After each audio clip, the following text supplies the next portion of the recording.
मेरे दोस्त की बीवी मेरे सामने घूंघट में ही रहती थी, लेकिन फिर भी मेरा दोस्त मुझे खाने के लिए अपने घर पर लेकर जाता था। एक दिन मेरा दोस्त अपनी बीवी के लिए एक सुंदर सी पायल लेकर गया। मैं अपने घर वापस आया तो अपनी बीवी के पाँव में वही पायल देखकर मैं हैरान रह गया। मुझे कुछ शक हुआ तो मैं अगले ही दिन अपने दोस्त के घर बिना बताए ही चले गया।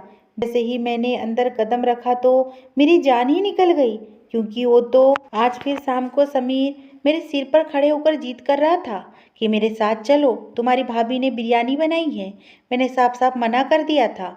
क्यों रोज रोज समीर के घर जाना मुझे अच्छा नहीं लगता था। उसकी बीबी मेरे सामने घूंघट में ही रहती थी और मैंने महसूस किया था कि मेरी मौजूदगी में वो असहज महसूस करती थी। लेकिन पता नहीं ये सब समीर की नज़रों से कैसे छुपा हुआ था। वो हफ्ते में 2-3 बार ज़बरदस्ती मुझे साथ घर लेकर जाता था। समीर और मैं एक ही ऑफिस में काम करते थे। हमारे बीच दोस्ती भी खूब थी। मेरी शादी हुई तब वो सिर्फ एक बार ही मेरे घर आया था। उसके बाद से उसने कभी मेरे घर में कदम नहीं रखा था। मैंने कहा, नहीं यार, मैं आज तुम्हारे साथ नहीं आ सकता। समीर ने कहा, क्यों? कारण बताओ। जरूर तुम भाभी के लिए जल्दी घर जाना चाहते होगे। मैंने सोचा कि इस तरह तो ये मेरा पीछा नहीं छोड़ेगा, इसलिए मैं कोई और ही बहाना बना लेता हूँ। मैंने नाम में सिर हिला लिया और बोला, नहीं यार, ऐसी बात नहीं है। दरअसल मेरे पापा की तबीयत खराब है, इसलिए उन्हें डॉक्टर के पास लेकर जाना है। लगता है आज घर में वापस लौटते लौटते देरी होने वाली है। समीर ने सिर हिलाया और बोला, ये तुम्हारी मजबूरी सच्ची है, इसलिए मैं तुम्हें मजबूर नहीं, तुम चले जाओ। दरअसल मेरे माता पिता एक अलग घर में रहते थे, जबकि मैं और मेरी बीवी कंपनी की तरफ से दिए हुए घर में रहते थे। खैर, मैं समीर से जान छुड़वाकर ऑफिस से घर आ चुका था, लेकिन मुझे ये देखकर आश्चर्य हुआ कि उस समय मेरी बीवी घर पर मौजूद नहीं थी।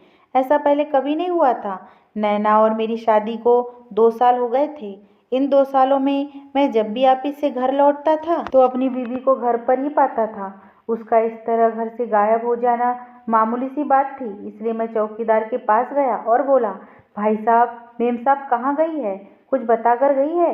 चौकीदार ने कंधे उड़ाते हुए बोला, साहब जी, वे रोज की तरह ही घर से निकल गई है, जल्दी वापस आ जाएंगी। तो मैं चौकीदार की बात सुनकर ही दंग रह गया था। ये वो क्या कह रहा था?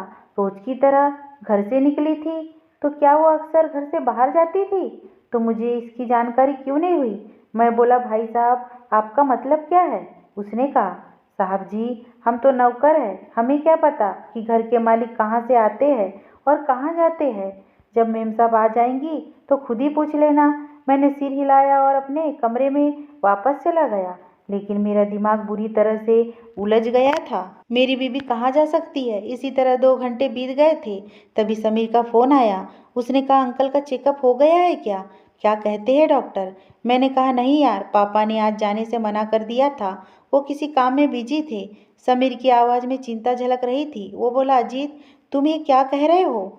तुमने तो मुझसे कहा था कि अंकल का चेकअप करवाना है। समीर की आवाज़ में नाराज़गी साफ झलक रही थी। मुझे भी बहुत चिंता हो रही थी, इसलिए मैं बोला, क्या करता यार, पिताजी ने जाने से मना कर दिया। इतना कहकर मैंने फ़ोन रख दिया था। अभी आधा घंटा ही गुजरा था कि मेरी बीवी कमरे में दाखिल हो गई थी। वो बहुत घबराई हुई लग रही थी। वो बोली, अजीत, सॉरी, मैं घर में नहीं थी। आपको भूख तो नहीं लगी? मैंने नाम में सिर हिला दिया और बहुत ध्यान से नैना का चेहरा देखने लगा। वो कुछ शर्मिंदा सी लग रही थी। मैंने कहा, नैना, कहाँ गई थी तुम? वो नज़रें चुरा कर बोली, मैं पड़ोसन के घर गई थी, मेरी बहुत अच्छी दोस्त हो गई है। उसकी बात में मैंने सिर हिलाया और उससे कोई और सवाल नहीं पूछा, क्योंकि मुझे अच्छा नहीं लग रहा था कि मेरी बीवी मुझसे नज़रें चुरा कर बात करे। खैर, उसने खाना बनाया, फिर हम खाना खाने बैठ गए थे। तो नैना कहने लगी, अजीत, आप तो पिताजी को डॉक्टर के पास लेकर जाने वाले थे ना, क्या हुआ? फिर नैना की बातें सुनकर मैं हैरान रह गया था, क्योंकि मेरा पिताजी को अस्पताल ले जाने का कोई इरादा नहीं था और ना ही उनके चेकअप की कोई तारीख थी। ये बात तो मैंने ऑफिस में बैठे बैठे ही बना ली थी, ताकि मुझे समीर के साथ उसके घर ना जाना पड़े। और उसकी बीवी को भी किसी तरह की कोई परेशानी ना हो। मैंने नैना की तरफ देखा और बोला, मैंने तुमसे कब कहा था कि मैं पिताजी को अस्पताल लेकर जा रहा हूँ? वो कुछ समय के लिए सोच में पड़ गई थी और फिर बोली, मैंने आपके ऑफिस में फ़ोन किया था, तब मुझे पता चला कि आप पिताजी को अस्पताल लेकर गए हैं, इसलिए मैंने अपने पड़ोसन के घर गई थी। मैंने अपना सिर हिला दिया। आज नैना बहुत अजीब सी लग रही थी। उसकी कथनी और करनी में बहुत फर्क था। मैं इन सब में से बहुत परेशान हो गया था। मुझे सारी रात नींद नहीं आई थी। चौकीदार की बातें मुझे परेशान कर रही थी। मेरी बीवी कहाँ जाती होगी? और फिर मैं इस नतीजे पर पहुंचा था कि मेरी बीवी पड़ोसन के घर ही जाती होगी, क्योंकि मैं उस पर शक नहीं कर सकता था। हालांकि नैना और मेरी शादी को केवल 2 साल ही हुए थे, लेकिन हम एक दूसरे को बचपन से ही जानते थे। नैना मेरे पिताजी के दोस्त की बेटी थी। हम दोनों में शुरू से ही बहुत अच्छी दोस्ती और प्यार था। नैना तो मेरे बिना सांस भी नहीं लेती थी। नैना मुझसे बहुत प्यार करती थी। अब तो हमारी शादी हो चुकी थी, इसलिए मुझे उस पर पूरा भरोसा था। सुबह जब मैं ऑफिस गया तब समीर मुझ पे नाराज़ हो गया था। वो बोला, कल तुम डिनर पर क्यों नहीं आए? मैंने स्पेशल तुम्हारे लिए बिरयानी बनवाई थी। तुम्हें पता है क्या, मेरी बीबी कितनी नाराज़ हो गई थी कि आपका दोस्त तो आया ही नहीं, आप बिना वजह मुझसे मेहनत करवा दिए। मैंने कहा, यार समीर, मैं भाभी घूंघट का ख्याल करके नहीं आया था। वो घूंघट में रहती है। जब मैं तुम्हारे घर जाता हूँ तो मेरी मौजूदगी में उन्हें चेहरा छुपा कर रखना पड़ता है। मुझे उन्हें तकलीफ देना अच्छा नहीं लगता। समीर कहने लगा, यार मेरी बीवी सिर्फ तुम्हारे सामने ही ऐसा नहीं करती, बल्कि जब मेरा भाई घर आता है तब भी वो ऐसा ही करती है। तो क्या मैं अपने भाई को घर बुलाना बंद कर दूँ? मैंने नाम में सिर हिलाया और बोला, वो तुम्हारा सगा भाई है। मैं नहीं चाहता कि मेरी वजह से तुम्हारे और भाभी के बीच में झगड़ा हो। मेरी बात सुनकर समीर हंसने लगा था। वो बोला, अरे यार, मेरी बीवी ऐसी नहीं है। लगता है नैना भाभी तुम्हें मेहमान बुलाने की परमिशन नहीं देती, तभी तो तुम इतना डरते हो। जबकि मेरी बीवी कहती कि समीर मेहमानों को खाना खिलाने का भी भगवान इनाम देते हैं। मैं समीर की बातें सुनकर एकदम से हल्का हो गया था और बोला, यार तुमसे बातों में कोई नहीं जीत सकता। अगली बार जब तुम मुझे बुलाओगे तो मैं ज़रूर चलूँगा। समीर मेरी बात सुनकर खुश हो गया था। मैंने सोचा था कि अब समीर की बीवी उसे मुझे खाने पे बुलाने से रोक देंगी, लेकिन मुझे क्या पता था कि वो 2 दिन बाद फिर से मुझे अपने साथ घर चलने के लिए कहेगा। इस बार समीर ने कहा, तुम्हारी भाभी ने पाव भाजी बनाई है, तुम्हें मेरे साथ चलना ही होगा। मैं तो ये सोचकर हैरान हो जाता था कि समीर की बीवी को कैसे पता है कि मेरी पसंदीदा डिश कौन सी है। खैर, समीर ने मुझे बोला तो मुझे साथ जाना ही पड़ा था, क्योंकि मैं इस बार मना करके उसका दिल नहीं दुखाना चाहता था। ऐसा नहीं था कि पूरे ऑफिस में समीर की सिर्फ मुझसे ही दोस्ती थी। मेरे अलावा भी उसके 3-4 बहुत अच्छे दोस्त थे, लेकिन वो उन्हें कभी भी अपने घर लेकर नहीं गया था। जबकि मेरे मना करने पर भी वो मानता ही नहीं था। मैं समीर के साथ उसके घर चला गया था। उसकी बीवी बहुत घबराई हुई थी। उसने काले रंग का ड्रेस पहना हुआ था और दुपट्टे से अपने चेहरे को पूरी तरह से ढक कर रखा था।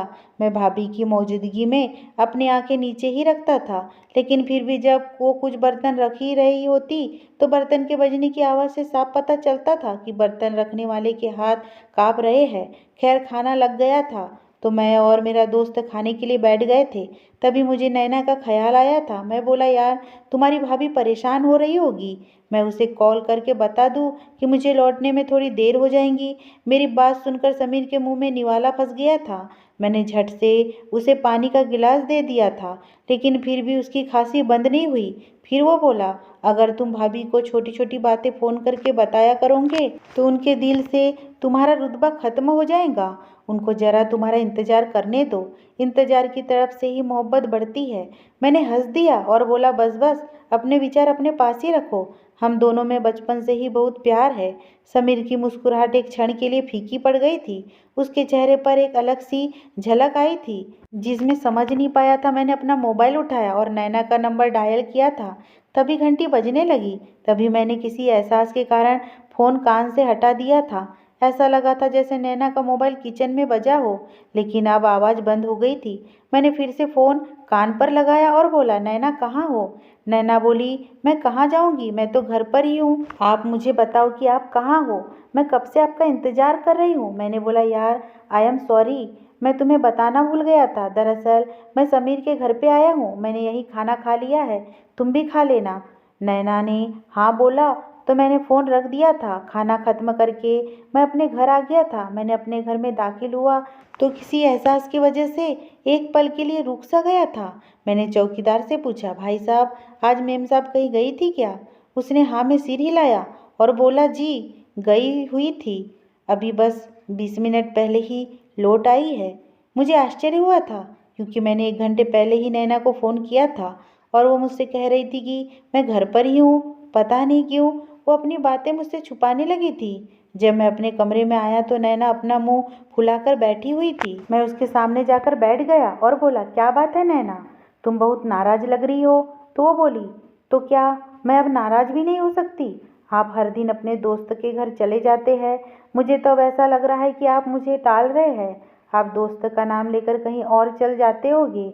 मैंने उसके चेहरे को ध्यान से देखा और बोला, नैना ऐसा होता ना कि इंसान को हर कोई अपना जैसा ही लगता है। धोखा वो खुद दे रहा होता है और इल्ज़ाम किसी और पर लगा देता है। ये सुनकर नैना का चेहरा पीला पड़ गया था। वो घबराकर बोली, क्या मतलब है आपका? आप ये कैसी बात कर रहे हैं? मैंने हंसकर बोला, यार मैं तो मजाक कर रहा था, तुम तो सच में डर गई। मेरी बात सुनकर उसकी बात गले में ही अटक गई थी।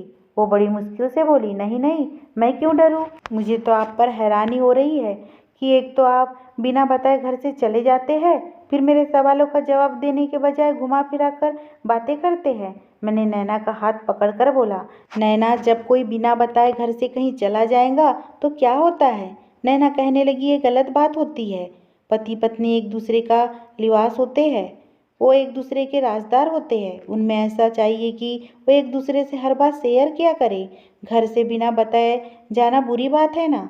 मैं बोला, जब पति बिना बताए घर से चला जाता है तब बुरी बात होती है या ये कानून दोनों पर लागू होता है? मेरी बीवी नाराज हो गई थी। उसने अपना हाथ छुड़वाया और बाहर चली गई थी। वो कहने लगी, ना जाने समीर के घर से क्या खाकर आते हैं कि आपकी बातें कभी खत्म ही नहीं होती। वो बाहर चली गई तो मैं सोच में पड़ गया था कि मेरी बीवी मुझसे झूठ बोलकर बाहर क्यों चली जाती है। वो मुझे बहुत सीधे तरीके से बता भी सकती थी, ना कि अजीत जब आपका फ़ोन आया था तब मैं घर पर नहीं थी, मैं अपनी सहेली के घर गई थी। या फिर वो जाने से पहले मुझे एक मैसेज तो भेज सकती थी ना। फिर वो मेरे सामने ऐसा बर्ताव करती है कि वो कभी घर से बाहर जाती ही नहीं। आज मैं नैना के साथ इस तरह की बातें घुमा फिरा कर इसलिए ही कर रहा था कि शायद वो घबरा कर मुझे पूरी सच्चाई बता दे, लेकिन वो तो उल्टा मुझ पर ही दोष मढ़कर चली गई। इसका मतलब ये था कि नैना जहाँ जाती है उसके बारे में मुझे बताना नहीं चाहती, जबकि ये जानना मेरा कर्तव्य है कि मेरी बीवी कहाँ जाती है। कहीं वो किसी मुसीबत में तो नहीं फंस गई।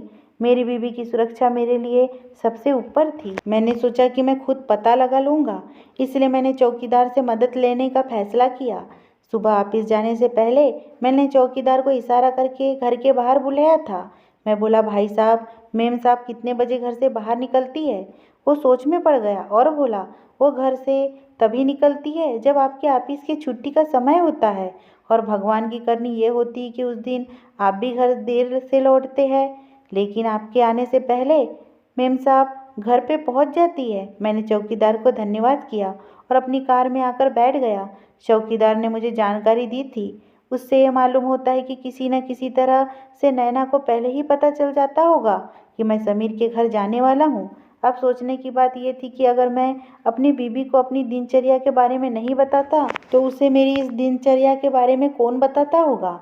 मुझे नैना पर अंधा विश्वास था, इसलिए मैं मान ही नहीं सकता था कि वो मुझे किसी तरह का धोखा दे रही है। लेकिन फिर भी ये सारी बातें मुझे परेशान करने वाली थी। मुझे किसी न किसी तरह नतीजे पर पहुंचना ही था। मैं इन दिनों बड़ा परेशान सा रहने लगा था।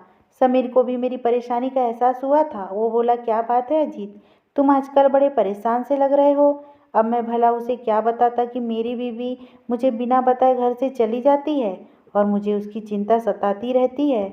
मैंने बात बना दी और बोला, बस पिताजी की वजह से दुखी हूँ। उनका ब्लड प्रेशर नॉर्मल ही नहीं होता। और ये बात सच भी थी। समीर कहने लगा, अंकल परहेज तो करते हैं ना? मैंने बोला, मैंने अपने छोटे भाई को फ़ोन करके पूछा था। उसने बताया कि वो हर समय साये की तरह पिताजी के साथ रहता है। पिताजी की दवाई भी बदल दी गई है, लेकिन वे ठीक नहीं हो रहे हैं। समीर बोला, ये तो बेहद चिंता का विषय है। मैं भगवान से प्रार्थना करता हूँ तुम्हारे पिताजी जल्दी ही ठीक हो जाए। तुम मेरे साथ चलो, हम जरा मार्केट में चलते हैं। आज मेरी बीवी का जन्मदिन है और मैं उसके लिए एक गिफ्ट खरीदना चाहता हूँ। थोड़ा मार्केट घूमेंगे तो तुम्हारा मूड भी फ्रेश हो जाएगा। मैंने नामे सिर हिलाया और बोला, नहीं यार, मैं नहीं आ सकता। मगर वो समीर ही क्या जो मेरी बात मान लेता। वो तो जोर देने लगा और मुझे अपनी दोस्ती की कसम देने लगा था। मैं नाराज हो गया और बोला, ये क्या, तुम हर समय छोटे बच्चों की तरह जिद करते रहते हो। कभी कभी दूसरों की मजबूरी भी समझ लेनी चाहिए। समीर ने कहा, दुनिया इधर की उधर हो जाए लेकिन मुझे तुम्हारे साथ ही जाना है, क्योंकि मुझे गिफ्ट लेने का कोई अनुभव नहीं है। मैं भारी मन से उसके साथ चल पड़ा था, लेकिन सच कहूँ तो आज मुझे उस पर बहुत गुस्सा आ रहा था। लेकिन वो तो जो की तरह चिपक ही गया था। मैं तो उस दिन को कोस रहा था जब मेरी दोस्ती समीर से हुई थी। वो बहुत ही अजीब किस्म का इंसान था। उसे दूसरे लोगों की समस्याओं से कोई मतलब नहीं होता था। वो तो चाहता था कि सिर्फ उसकी ही बात सुनी जाए। मैं अपने घर के हालातों के कारण बहुत चिंतित था। ऊपर से समीर ने मेरे नाक में दम करके रखा था। ऑफिस में और भी उसके बहुत सारे दोस्त थे, मैं अकेला ही नहीं था। फिर भी ना जाने वो मुझे ही हर जगह अपने साथ क्यों लेकर जाता था। आज हम मार्केट गए तो वो कहने लगा कि मैं अपनी बीवी के लिए पायल लेना चाहता हूँ। डिज़ाइन पसंद करने में तुम मेरी मदद करना। मैं भी जल्दी घर जाना चाहता था, इसलिए उसकी मदद करने लगा। तभी मेरी नज़र एक बेहद खूबसूरत पायल पर पड़ी। वो इतनी नचेदार थी कि देखकर ही दिल खुश हो गया था। मैंने कहा, ये ले लो, भाभी को पसंद आ जाएंगी। समीर ने मेरे पसंद की पायल खरीदी थी और फिर हम घर आ गए थे। आज नैना घर पर ही थी। वो मुझे देखकर बहुत खुश हुई थी, जबकि आजकल मैं इतना परेशान रहने लगा था कि खुश होना ही भूल गया था। नैना मेरे पास आकर बैठ गई और बातें करने लगी।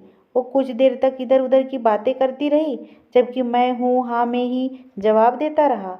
फिर वो बोली, अजीत, समीर के साथ आपकी दोस्ती कैसे हुई? मैं उसके सवाल से चौंक गया था। अब मुझे एहसास हुआ था कि जब से नैना और मेरी शादी हुई थी, वो किसी न किसी तरह हर बातचीत में समीर को ले ही आती थी और मुझसे उसके बारे में सवाल पूछती रहती थी। मुझे नहीं पता कि वो समीर में इस तरह क्यों दिलचस्पी लेती है।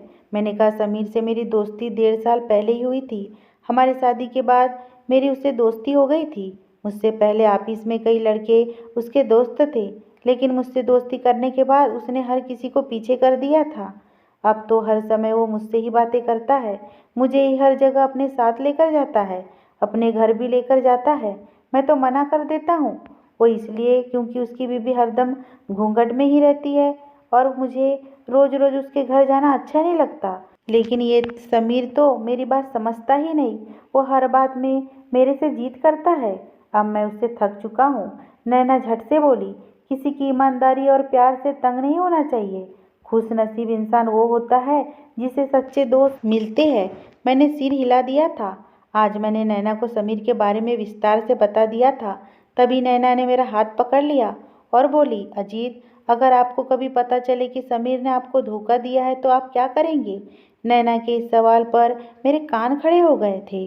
मैंने कहा, किस तरह का धोखा? बिजनेस में या फिर निजी जिंदगी में? नैना बोली, निजी जिंदगी में।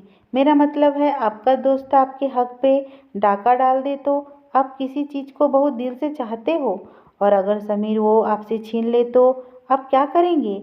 नैना के इस सवाल ने मुझे बहुत बेचैन कर दिया था। समीर और नैना की कई सारी पहेलियां एक दूसरे से मेल खा रही थी और अब उसका ये सवाल। मैंने कहा, नैना, जो चीज़ मेरी होगी वो चीज़ मुझे छोड़कर कभी समीर के पास नहीं जाएंगी। नैना बोली, फिर भी यदि ऐसा कभी हुआ तो आप समीर के साथ कैसा सुलूक करेंगे? क्या आप उसके साथ दोस्ती खत्म कर देंगे? मैंने बेचैन होकर बाजू बदल दी थी और बोला, तुम क्या बेकार का सवाल लेकर बैठ गई हो? उठो, मेरे लिए चाय बनाकर लेकर आओ। नैना बहुत परेशान हो गई थी, लेकिन वो बिना कुछ कहे किचन में चली गई और मैं अंदर ही अंदर जलता रह गया। अब मैं चाहता था कि मेरे सामने सब कुछ पूरी तरह से खुलकर आ जाए, लेकिन मेरे हाथ कोई सुराग नहीं लग रहा था। मैंने सोच लिया था कि इस रात से पर्दा उठाने के लिए मैं हर हद से आगे निकल जाऊंगा। अगर इसके लिए मुझे नैना पर सख्ती का रुख अपनाना पड़ेगा तो मैं पीछे नहीं हटूंगा। लेकिन मुझे क्या पता था कि कुदरत मेरे लिए कुछ और ही सोच कर बैठी है। वो मुझे खुला इशारा देना चाहती है। हुआ ये, जब मैं अगले दिन ऑफिस से वापस लौटा तो ये देखकर जान ही निकल गई कि नैना ने वो ही पायल पहनी हुई है जो समीर ने कल मेरे साथ जाकर अपनी बीवी के लिए लेकर आया था। मैं इस पायल को देखकर दंग रह गया। अब मुझे समझ में आ गया था कि समीर और नैना का आपस में कोई ना कोई संबंध तो जरूर है। मैंने कहा, नैना, तुमने इतनी खूबसूरत पायल कहाँ से ली? ये तो तुम्हारे पाँव में बहुत अच्छी लग रही है। मैंने जानबूझकर उसे जल्दी वाले अंदाज में कहा था ताकि नैना को कुछ समझ में ना आए। वो मुस्कुराकर बोली, अजीत, जब आप ऑफिस से चले जाते हैं ना, तब मैं अक्सर अपनी सहेली के घर चली जाती हूँ। उसी सहेली ने मुझे दी है। मैंने सिर हिला दिया था। अब मैंने पूरा प्लान सोच लिया था, इसलिए अगले दिन जब मैं ऑफिस चला गया तो समीर से बोला, आज मैं तुम्हारे घर डिनर पर चलूँगा। अपनी बीबी से कहो कि कुछ अच्छा सा खाना बना दे। समीर बहुत खुश हो गया और उसने तुरंत थोड़ा दूर जाकर अपनी बीवी को फ़ोन किया था। छुट्टी होने को 1 घंटा बाकी था।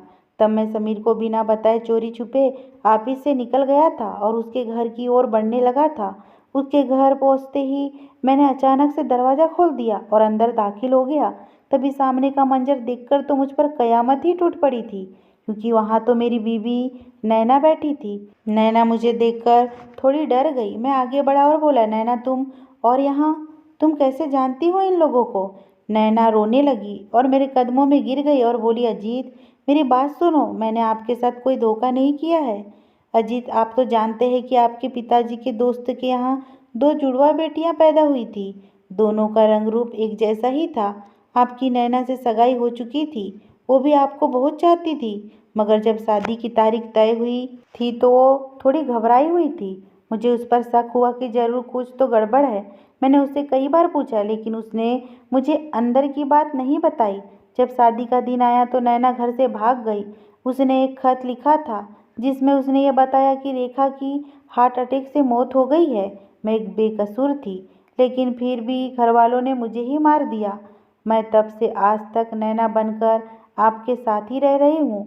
एक दिन समीर खाने पे घर आया हुआ था। मैं उसे नहीं जानती थी, लेकिन वो मेरी शक्ल नैना से मिलती जुलती होने से पहचान गया था।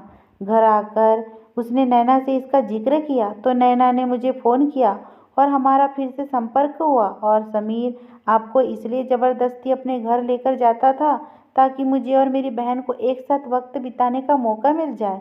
आप और समीर लाउंज में बैठ जाते थे, जबकि नैना और मैं उसके कमरे में बैठते थे। फिर मैं पिछले दरवाजे से निकलकर आपसे पहले ही घर पहुंच जाती थी। मैं आपके ऑफिस टाइम में इसलिए घर से नहीं निकलती थी कि कहीं आप अचानक से घर ना आए जाए। घर आते तो मुझसे पूछताछ करते कि कहाँ गई थी। तब मैं आपको क्या जवाब देती? खैर, जिस दिन आपको नैना के घर जाना होता था वो फ़ोन करके आपसे पहले ही मुझे बुला लेती थी, इसलिए आपको कभी भी पता नहीं चल सका। इतनी देर में नैना भी किचन से निकल गई, बाहर आ गई थी। उसने मेरे सामने हाथ जोड़ दिए और रोने लगी।